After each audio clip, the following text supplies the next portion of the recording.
ये क्वेश्चन करते हैं। क्या दे रखा है? स्क्वायर वायर लूप दे रखा है, उसका साइड जो है वो ए है, मतलब ये लेंथ जो है वो ए है।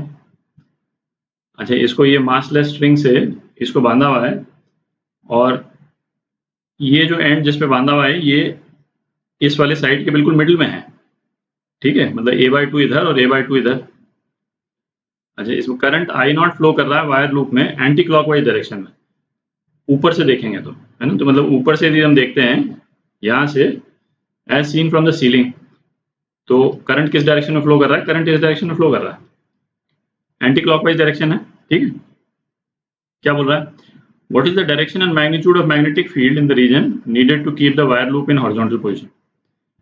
मतलब सपोज मैग्नेटिक फील्ड होती ही नहीं तो वायर लूप ऐसे रह सकता था क्या? भाई वो तो हॉरिजॉन्टल, वो तो वर्टिकल हो जाता, ग्रेविटी एक्ट करेगी, है कि नहीं? इस वायर लूप में ग्रेविटी जो है वो सेंट्रल पॉइंट यहाँ पे एक्ट करेगी, ठीक है, यहाँ पे एक्ट करेगी तो वायर लूप तो बिल्कुल सीधा हो जाएगा, है ना, वायर लूप जो है वो तो ऐसा हो जाएगा,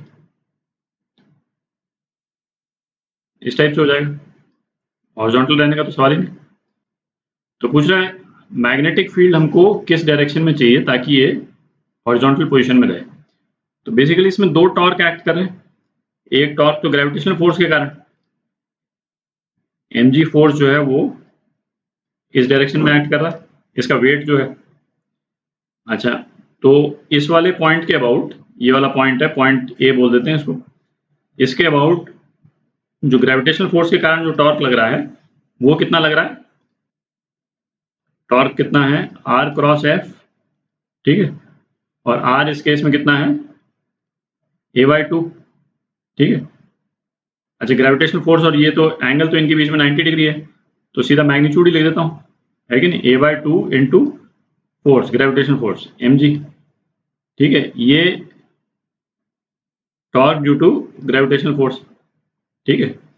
अब हो गया इसका डायरेक्शन r क्रॉस f, है ना, r को मैं f को यहाँ शिफ्ट कर देता हूँ, r तो ये हो गया, इस केस में r तो ये हो गया, और f क्या हो गया?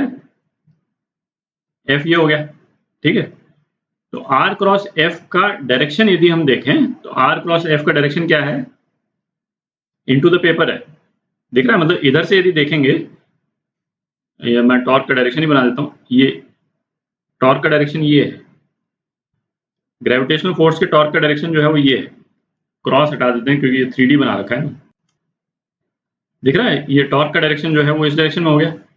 अच्छा, हमको इस टॉर्क को काउंटर करने के लिए मैग्नेटिक फील्ड का एक टॉर्क चाहिए इस डायरेक्शन में, torque due to magnetic field इस डायरेक्शन में चाहिए जो कि इस टॉर्क के बराबर हो, है ना, और torque due to magnetic field हमको किस तरह से मिलेगा?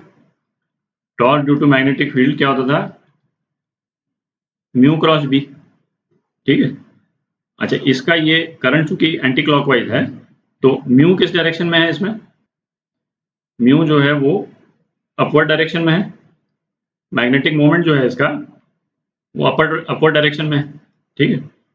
तो अपने को टॉर्क किस डायरेक्शन में चाहिए, तो आप ऐसा करें, अपना थंब जो है, थंब को इस डायरेक्शन में कर दें पहले, ठीक है, थंब को इस डायरेक्शन में आपने कर दिया, और म्यू से किस डायरेक्शन में आप फिंगर्स लेकर के जाइएगा तो थंब आपका इस डायरेक्शन में हो जाए,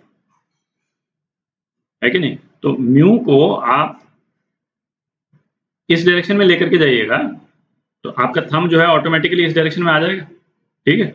इसका मतलब क्या निकला?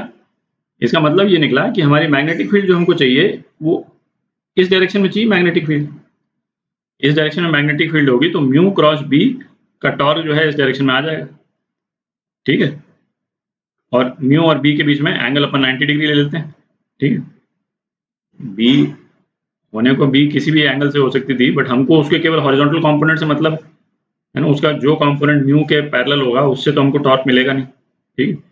तो म्यू और बी का एंगल जो है बीच में हम 90 डिग्री ले लेते हैं, तो टॉर्क का मैग्नीट्यूड कितना हो गया? म्यू, म्यू क्या था? आई इंटू ए, ठीक है। बी ये अपने को पता करना है, और इन दोनों के बीच में एंगल साइन थीटा, ठीक है, इन दोनों के बीच में एंगल भी 90 डिग्री था, तो ये हो गया आपका आई ए स्क्वायर बी, ठीक है, तो बी का डायरेक्शन तो अपने को निकाल ही लिया अपन ने, अब केवल मैग्नीट्यूड निकालना है। तो इन दोनों के जो मैग्नीट्यूड्स हैं, torque due to gravitational force और torque due to magnetic force, इन दोनों का ये मैग्नीट्यूड को इक्वेट कर देते हैं। तो क्या हो गया, a/2 mg is equal to I A square B. तो b कितना हो गया, mg अपॉन 2ia, ठीक है। और इसका डायरेक्शन अपने को मिल ही गया है ना, नेगेटिव एक्सेस के डायरेक्शन में है, तो माइनस आई, ये वेक्टर फॉर्म में हो गया, ठीक है। तो इतनी मैग्नेटिक फील्ड चाहिए। ये मैग्नेटिक फील्ड यदि होगी रीजन में, तो ये लूप जो है नीचे नहीं गिरेगा ग्रेविटी के कारण।